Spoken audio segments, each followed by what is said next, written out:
ஸ்ரீ ஆண்டாள் பாதம் பணிந்து, திருச்செந்தூர் முருகன் பாதம் பணிந்து, ஸ்ரீ பகவான் ஜோதிடம், நான் உங்கள் ஜோதிடர் மணிகண்டன். இன்னைக்கு இருக்கக்கூடிய காலகட்டத்தில் எத்தனையோ ஜாதகங்கள்ல நிறைய பிரச்சனைகள் இருக்கு. இன்னைக்கு 6-8 கிரகங்கள் மறைஞ்சிருக்கு, 12 பாவத்தில் ஒரு கிரகம் மறைஞ்சிருக்கு. இன்னைக்கு நேரம் சரியில்லை, தசாபுத்தி சரியில்லை, இன்னைக்கு எதுவுமே சரியில்லை. அது மட்டும் இல்லாமல் பார்த்தீங்கன்னா இன்னைக்கு முடக்கு அப்படின்னு சொல்லக்கூடிய விஷயங்கள்ல பெரும்பாலும் இன்னைக்கு நிறைய பேருக்கு நிறைய வாய்ப்புகள் இருக்கு. அதாவது மறைஞ்சுக்கிட்டு இருக்கக்கூடிய இன்னைக்கெல்லாம் ஜாதகம் எடுத்து பார்த்தாலே வெளிப்படையாக தெரியக்கூடிய விஷயங்கள் இந்த 4, 8, 12 3ஆம் பாவம் சம்மந்தப்பட்டது. இன்னைக்கு இந்த மாதிரி விஷயங்கள்ல கிரகங்கள் மறைஞ்சிருச்சு. இப்படி பெரும்பாலும் எல்லாரும் தெரிஞ்சிட்டு இருக்க கண்ணில் பார்க்கக்கூடிய விஷயங்கள் இன்னைக்கு நம்ம பார்த்துட்டு இருக்கோம். அந்த பிரச்சனைகளையும் தாண்டி இன்னைக்கு ஜோதிட சாஸ்திரத்துக்குள்ளேயே இருக்கக்கூடிய மறைமுகமான இருக்கக்கூடிய பிரச்சனைகள் என்னன்னு பார்த்தீங்கன்னா முடக்கு ராசின்னு சொல்லக்கூடியது. அப்போ இந்த முடக்கு ராசின்னு சொல்லக்கூடிய இந்த பிரச்சனைகள் இன்னைக்கு பெரும்பாலும் நிறைய பேரும் தெரிஞ்சுக்கிட்டு இருக்க நிறைய வாய்ப்புகள் இருக்கு. ஏன்னா இதை பத்தி இன்னைக்கு நிறைய ஜோதிடர்கள் நிறைய விஷயங்கள் நிறைய இடத்துல பேசிக்கிட்டு தான் இருக்கும். அப்போ இந்த முடக்கு சம்பந்தமான பிரச்சனைகளை எப்படி நம்ம அதுலேருந்து வெளியே வர்றது? இன்னைக்கு ஒருத்தருக்கெல்லாம் இன்னைக்கு தனக்கு நடக்கக்கூடிய ஒரு தசாபுத்தி காலங்களில் யோகமான தசாபுத்திகள் நடக்கும் பொழுதும் கூட இன்னைக்கு என்னால் எதையுமே சாதிக்க முடியல அப்படின்னு நிறைய பேர் பார்த்துட்டு இருப்போம். நிறைய இடத்துல நம்ம கேட்டுட்டு தான் இருக்கோம் இன்னைக்கும். அப்போ இந்த மாதிரி யோகமான காலகட்டத்திலையும் கூட தனக்கு என்ன நடக்குதுன்னே தெரியாம இருக்காங்க. இந்த மாதிரி நபர்களுக்கு கண்டிப்பா இந்த வீடியோ கண்டிப்பா பயனுள்ளதா இருக்கும். அப்போ முதல்ல முடக்கு ராசி அப்படின்னா என்ன? முதல்ல முடக்கு அப்படின்னாலே என்ன அப்படின்னு கேட்டீங்கன்னா, ஒரு பாவகம் எந்த பாவகம் முடக்கம் ஆயிருக்குதோ அந்த பாவகம், அந்த ராசிக்குண்டான தன்மைகள், அந்த பாவகத்திற்குண்டான காரகத்துவம் எதுவுமே நமக்கு சரியான முறையில் செயல்படாமல் இருக்கும். அதாவது முடக்கம் ஆயிருத்தங்கி அதனோட தன்மைகளை நம்ம அனுபவிக்கவே முடியாது. அந்த மாதிரியான பிரச்சனைகள், அதாவது அது சம்பந்தமான பிரச்சனைகள் நமக்கு கட்டாயம் இருந்துகிட்டே இருக்கும். இதை எப்படிங்க கண்டுபிடிக்கிறது அப்படின்னு நம்ம கண்டிப்பா தெரிஞ்சுக்கணும் இல்லைங்களா?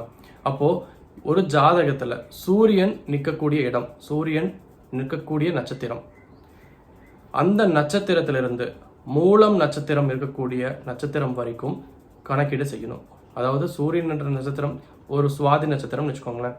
சுவாதி நட்சத்திரத்துல துலாம் ராசியில சூரியன் நிக்குது. அப்போ அந்த துலாம் ராசியில் இருக்கக்கூடிய சூரியன் சுவாதி நட்சத்திரத்தில் நிற்கும் பொழுது அங்கிருந்து மூலம் நட்சத்திரம் வரைக்கும் எண்ணி பார்க்கணும். 5வது நட்சத்திரமாக வரும். அப்போ அந்த 5வது நட்சத்திரம் மூலம் நட்சத்திரம் வருது. அப்போ பூராடம் நட்சத்திரம், மூலம் நட்சத்திரத்திற்கு அடுத்த நட்சத்திரம் பூராடம் நட்சத்திரத்திலிருந்து அதே 5வது நட்சத்திரம் எண்ணணும். அப்போ எண்ணும் பொழுது வரக்கூடிய நட்சத்திரம் எதுவோ, அந்த நட்சத்திரம் இருக்கக்கூடிய பாவகம் எதுவோ அதுதான் முடக்கு ராசி. அப்போ பூராடம் நட்சத்திரத்திலிருந்து எண்ணி பார்க்கும் பொழுது 5வது நட்சத்திரம் சதயம் நட்சத்திரம், சதயம் நட்சத்திரம் இருக்கக்கூடிய பாவகம் கும்பம் ராசி. அப்போ ஒரு உதாரணமாக ஒரு துலா லக்னம் எடுத்துக்கலாம். துலா லக்னம், லக்னத்திலேயே சூரியன், துலாம்ல சூரியன் நீச்சம். அப்போ அங்க சுவாதி நட்சத்திரத்துல நிற்கிறாரு.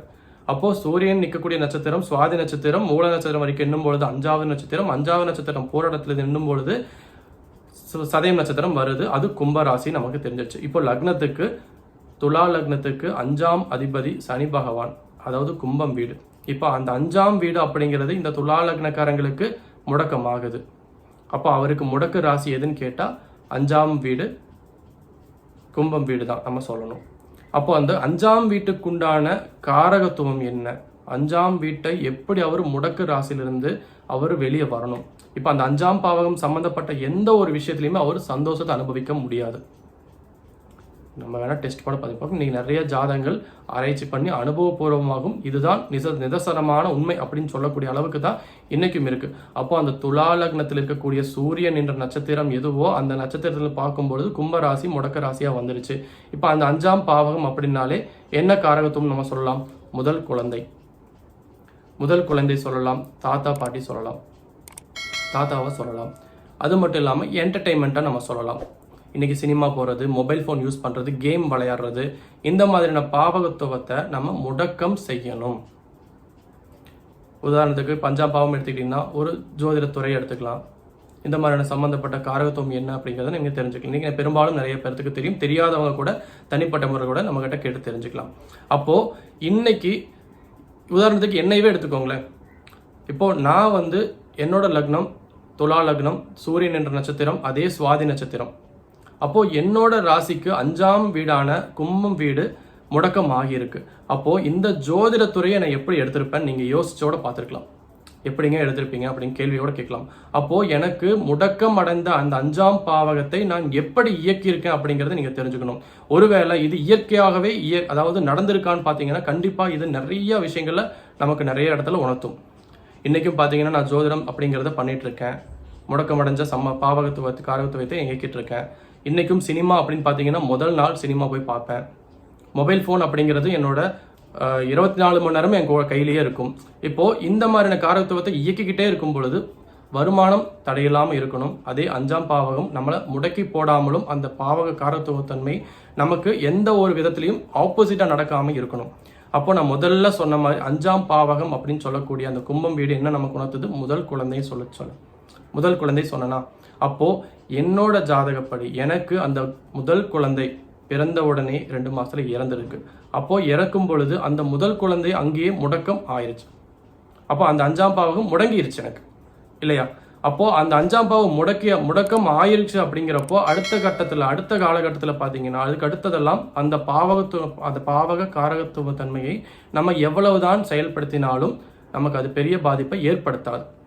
இல்லைங்க இப்போ எனக்கு அந்த மாதிரிலாம் எந்த ஒரு விஷயமும் நடக்கலை, எனக்கு இன்னும் முதல் குழந்தை இருக்காங்க, எனக்கு இந்த மாதிரி நான் செல்ஃபோன்லாம் யூஸ் பண்ணிட்டு இருக்கேன், எனக்கு அதனால் எப்படி நான் இதுலேருந்து வெளியே வரது அப்படின்னு கேட்டிங்கன்னா நாம் அந்த பாவகத்தன்மையை எந்த கிரகமும் நமக்கு முடக்கம் செய்யாத அளவுக்கு நாமளே அதை முடக்கம் செய்யணும். அப்போது முதல் குழந்தை நம்ம கூடவே இருக்காங்கன்னா அந்த ஜாதகர் அந்த குழந்தையை விட்டு விலகி இருக்கணும். அப்போது மொபைல் ஃபோன் யூஸ் பண்ணி கேம் விளையாடுறவங்களா இருந்தீங்கன்னா அந்த கேம் விளையாடக்கூடியதை மொபைல் ஃபோன் யூஸ் பண்ணக்கூடியதை நீங்கள் கண்டிப்பாக டெய்லி ஒரு 2 மணி நேரம் 3 மணி நேரம் அப்படிங்கிறது பகல் டைமில் நம்ம அதை தொடவே கூடாது. இரவு நேரத்தில் நம்ம தூங்கும் பொழுது சார் 8 மணி நேரம் ஃபோனில் யூஸ் பண்ணுறது சார் ஒரு பக்கம் கிடக்கும் அப்படின்னு சொன்னாலும் கூட அந்த பகல் நேரத்தில் நம்ம அந்த மொபைல் ஃபோன் அப்படிங்கிறது உபயோகிக்கக்கூடாது. நம்மளே ரெஸ்ட்ரிக்ஷன் போட்டுக்கணும். 2 மணி நேரம் நான் மௌன விரதம் இருக்கிற மாதிரி மொபைல் ஃபோன் தொடமாட்டேன் அப்படின்னு சொல்லி நீங்கள் ஒரு பக்கம் தூர போட்டுடணும். அதே மாதிரி சினிமா அப்படிங்கிறத நீங்கள் முழுவதும் அவாய்ட் பண்ணிக்கணும். ஒரு என்டர்டைன்மெண்ட், ஒரு சந்தோஷமான நிகழ்வுகளை நீங்கள் கொஞ்சம் அவாய்ட் பண்ணிக்கணும். இதையெல்லாம் நமக்கே முடக்கம் செஞ்சுக்கிறோம். மற்ற கிரகங்கள் எப்படி நமக்கு முடக்கம் செய்யும் இல்லைங்களா? அப்போ அந்த மாதிரி எந்த பாவகம் வருதோ அந்த பாவகத்திற்குண்டான காரகத்துவத்தை அறிந்து அதை நாமளே முடக்கம் செய்து கொள்ளும் பொழுது கட்டாயம் நமக்கு வேற எந்த வழியிலையும் அப்புறம் ஒரு ஆப்போசிட்டான ஒரு நெகட்டிவிட்டி நமக்கு நடக்காது. அப்போ இந்த முடக்கு ராசி இன்னும் என்ன மாதிரியான விஷயங்களை கொடுக்கும், என்ன மாதிரியான நற்பலங்களை கொடுக்கும் அப்படிங்கிறத நீங்க இந்த மாதிரியான விஷயங்களை செயல்படுத்தும் பொழுது நமக்கு நிறைய நற்பலங்கள் கண்டிப்பா கிடைச்சிக்கிட்டே தான் இருக்குங்க. அப்போ இந்த முடக்கு ராசி 5ஆம் பாவகம் கும்பம் வீடு அப்படிங்கிறது நமக்கு தெரிஞ்சாலும் இதற்கு வாழ்வியல் பரிகாரம் நம்ம செஞ்சாலும் இந்த வாழ்வியல் பரிகாரத்தை தாண்டி இந்த கும்பராசி 5ஆம் பாவகம் முடக்கு ராசியாக வரும் பொழுது இவங்க எந்த கோவிலுக்கு போயிட்டு வழிபாடு செஞ்சுட்டு வந்தா இந்த முடக்கு நிவர்த்தி ஆகும் அப்படிங்கிறதையும் முன்னோர்கள் நமக்கு சில சூட்சமங்களை சொல்லி கொடுத்துட்டு தான் போயிருக்காங்க. அப்போ இந்த 5ஆம் பாவகம் உங்க லக்னத்துக்கு 5ஆம் வீடான கும்பம் வீடு, அதாவது மகரம் கும்பம் வரக்கூடிய அந்த 5ஆம் பாவகமா வரும் பொழுது நீங்க கட்டாயம் கும்பகோணத்தில் இருக்கக்கூடிய மங்களாம்பிகை ஆதி கும்பேஸ்வரர் கோவிலுக்கு நீங்க போய் வழிபாடு செஞ்சுட்டு வரும் பொழுது கண்டிப்பாக உங்களுக்கு இந்த முடக்கம் நிவர்த்தி ஆகும். இந்த மாதிரி ஒவ்வொரு லக்னத்துக்குமே ஒவ்வொரு பாவகத்துக்கும் கண்டிப்பாக நிச்சயம் நிறைய கோவில்கள் இருக்கு. அப்போ நீங்க உங்க லக்னத்துக்கும் உங்களோட பாவகம் எந்த பாவகமா வருது, எந்த வீடா வருது, எந்த ராசியா வருது அப்படிங்கறத தெரிஞ்சுக்கிட்டு அந்த ராசிக்கு உண்டான கோவில் எது அப்படிங்கறத தெரிஞ்சுக்கிட்டு நீங்க அதை முறையா வழிபாடு செஞ்சுட்டு வரும் பொழுதும் உங்களுடைய முடக்கு அப்படிங்கிறது அங்க 100% நிவர்த்தி ஆகும். சரிங்களா? அப்போ உங்களோட ஜாதகத்துல எந்த ராசி முடக்கம் அடைஞ்சிருக்கு, எந்த ராசியை நம்ம முடக்கம் அடைஞ்சிருக்குன்னு தெரிஞ்சுக்கிட்டு அதை எப்படி நல்ல விதமா செயல்படுத்தணும்னு நீங்க நினைச்சீங்கன்னா கண்டிப்பா கீழே போயிட்டு இருக்க நம்பருக்கு நீங்க தொடர்பு கொண்டு உங்களோட ஜாதகத்தை அனுப்பி வச்சு உங்களுக்கு உண்டான விஷயங்கள் என்ன, உங்களுக்கு எதை செய்யணும் அப்படிங்கறத தெரிஞ்சுக்கிட்டு மேலும் இதே மாதிரியான இன்னும் நிறைய நல்ல தகவல்களை நான் இங்க கொடுக்க இருக்கேன் உங்களுக்காக. கண்டிப்பா அதெல்லாம் நீங்க தெரிஞ்சுக்கணும்னு நினைச்சீங்கன்னா நீங்க ஸ்ரீ பகவான் ஜோதிடம் சேனலை சப்ஸ்கிரைப் பண்ணி பக்கத்தில் இருக்கிற பெல் ஐக்கானையும் கிளிக் பண்ணி வச்சுக்கோங்க.